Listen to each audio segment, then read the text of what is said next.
Ever want to take a blowtorch to your cell phone? A little drastic, but sounds fun, right? How about putting a bullet through your computer? I know it's a little counterproductive, but I totally want to at times. It's like when your cell phone drops a call and you look at it and you're like, drop one more call. Good, I dare you, drop it. You want to smash it. But luckily I haven't yet because that would cost me a lot of money. But someone has, and he's done it for art. At least he claims. We're going to talk to him in a second. Look, like Campbell's soup cans inspired the pop art of Andy Warhol, now it's Apple products as muse. The artist, a former Apple employee, smashes devices like iPods, turning them into unique works of art. Joining me is the man behind the art, Michael Tompert. Michael, first, where did you come up with the idea of smashing these things and then making art out of it? Well, it wasn't really so much an idea, it just happened because I smashed an iPod Touch, so the idea kind of came to me in a rush, kind of like what you were talking about. Yeah, that does sound like a rush. So can I ask, what was the original problem? Why did you smash the iPod?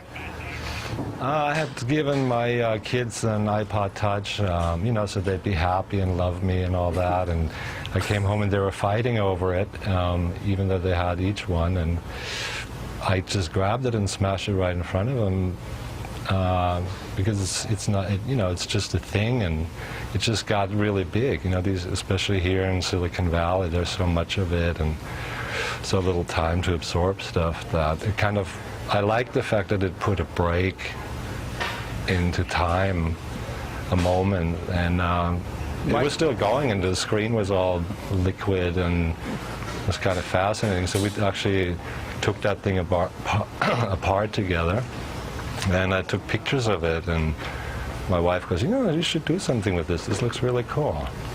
Michael, but mostly you know, I like the pause that it created. You know, there's some chance that you're going to become a folk hero over this thing. I mean, this sounds like the JetBlue guy getting off the plane, because everybody's wanted to do this at some point. Now, are you making money off this, or do you have? Is this a real? Are you doing this as an exhibit in San Francisco? Well, you know, when you used to be able to go to a rock concert and you pay them $20, and it was just you and the band, and then Pepsi came in, and the promoter said, well, this is going to be good because tickets are going to be cheaper, and now you have it, fast forward, it's like $300 to see the Rolling Stones, and I don't know what happened to that, but I think you can't even do a concert without having a sponsor. So it was really important to me to just pay for it myself and do it really clean and buy new product. It was important to me that it's the new thing. I didn't want to just smash last year's phone, but really kind of cross that threshold to question my own dependence on it and the whole, I don't know, the faith in it, or this whole devotion to it, and really cross that line and, you know, give other people a canvas. I mean, have you seen the prints? Did you go to the show? Oh, yeah, absolutely. I'm looking at the pictures. One of them looks like it's got a bullet hole in it. Did you shoot one of these things? Yeah, we used a 9mm on that. What, you're not playing, man. Michael came to really take care of business here. Wow, okay. Well, I hope nobody got hurt.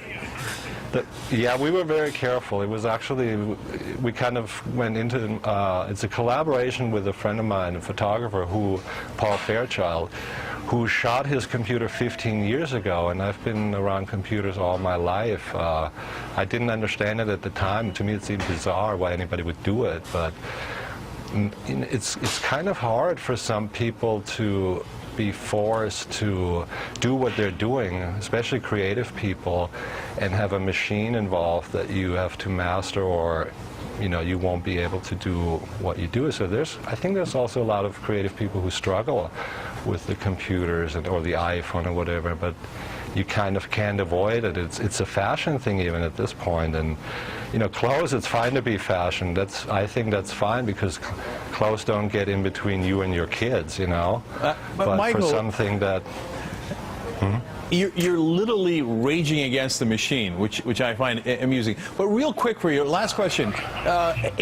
Apple, you are a former employee, have they called you on your iPhone that doesn't exist anymore and say, what are you doing? No, you know what I do now? It's like when my iPhone drops a call, I call back and say, I'm sorry, I just smashed my iPhone. Okay, so Apple has not contacted you, has not reached out to you? No. I've invited some friends that I know from the Apple days, and I was a little bit you know, worried about it. I mean, I really needed to get it out of my system, and it was good therapy, and I was worried, you know, that it might be misinterpreted, especially if you don't see the print. Especially you with the really bullet. have to see the print, which is, you know, the whole three-dimensionality of it. All right, Michael And, Thomberg. We got to go, Michael. It's a fascinating art right. project. Thank you for Bye-bye. joining us. We appreciate it. All right. Was Jon Stewart right in his criticism of political coverage in this country? Well, I will decide and let you know. That's up next.